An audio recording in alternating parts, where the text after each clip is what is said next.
എല്ലാവർക്കും നമസ്കാരം. നല്ലൊരു ദിവസം ആശംസിക്കുന്നു.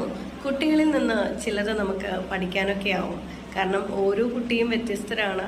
ആ കുട്ടികളിലൊക്കെ നമുക്ക് ചില എന്താ പറയുക, പഠിക്കേണ്ടതായ ചില കാര്യങ്ങളുണ്ട്. ഒരിക്കൽ നമ്മളൊക്കെ സാധാരണ ബർത്ത്ഡേ ആഘോഷിക്കാറുണ്ട്. ബർത്ത്ഡേ ആഘോഷിക്കുന്ന സമയത്ത് നമ്മളൊരു മിഠായി ആയിട്ട് പോകും.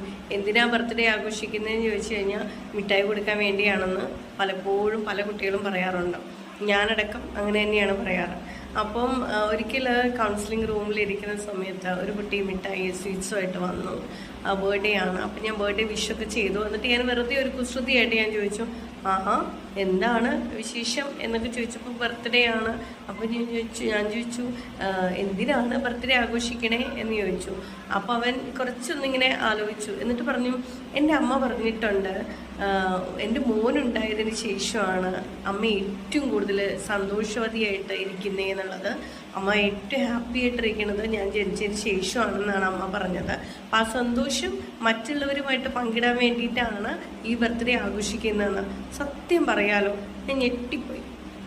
കാരണം ഇന്നേ വരെ ഞാൻ അങ്ങനെ പല ആളുകളോടും ഞാൻ ബർത്ത്ഡേ എന്തിനാ ആഘോഷിക്കുന്നതെന്ന് ചോദിച്ചിട്ടുണ്ട്. പലപ്പോഴും ഞാൻ പോലും അങ്ങനെ ചിന്തിച്ചിട്ടേ ഇല്ല. അപ്പം അത്തരത്തിൽ നമ്മൾ ചിലപ്പോൾ കുട്ടികളുടെ നിന്ന് പോലും നമുക്ക് ചില കാര്യങ്ങൾ പഠിക്കാൻ സാധിക്കും.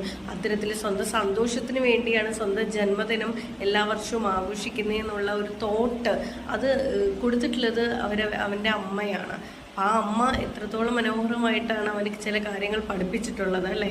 അപ്പോൾ നമുക്കും അത്തരത്തിലുള്ളൊരു ബർത്ത്ഡേ വിഷാണെങ്കിലും എന്ത് കാര്യമാണെങ്കിലും കുട്ടികൾക്ക് മനോഹരമായിട്ടുള്ള തോട്ട്സുകൾ പഠിപ്പിക്കാൻ നമുക്ക് സാധിച്ചു കഴിഞ്ഞാൽ അവർ പറയുന്ന അതിൽ ആ കുട്ടികളുടെ ക്യാരക്ടറും വ്യക്തിത്വവും ഒക്കെ വളരാൻ അവരെ സഹായിക്കും എന്നുള്ളതാണ്. അപ്പം ഞാനും അവനിൽ നിന്ന് തന്നെയാണ് പഠിച്ചത്. 2ാം ക്ലാസ്സുകാരനിൽ നിന്ന് ഞാൻ ആ പാഠം പഠിച്ചു. ശരിക്കും അത് വളരെയധികം നമ്മുടെ ഹാർട്ട് ടച്ച് ചെയ്യുന്ന രീതിയിൽ സംസാരിക്കാൻ നമുക്ക് കുട്ടികൾക്ക് സാധിക്കും. പലപ്പോഴും കുട്ടികളെ ക്ഷമയോടെ കേൾക്കുക. അവർ പറയുന്ന ഓരോ ചെറിയ കാര്യങ്ങളിലും വലിയ വലിയ കാര്യങ്ങളുണ്ടെന്ന് ചിലപ്പോൾ നമുക്ക് മനസ്സിലാവും. എല്ലാവർക്കും നല്ലൊരു ദിവസം ആശംസിക്കുന്നു. Thank you so much.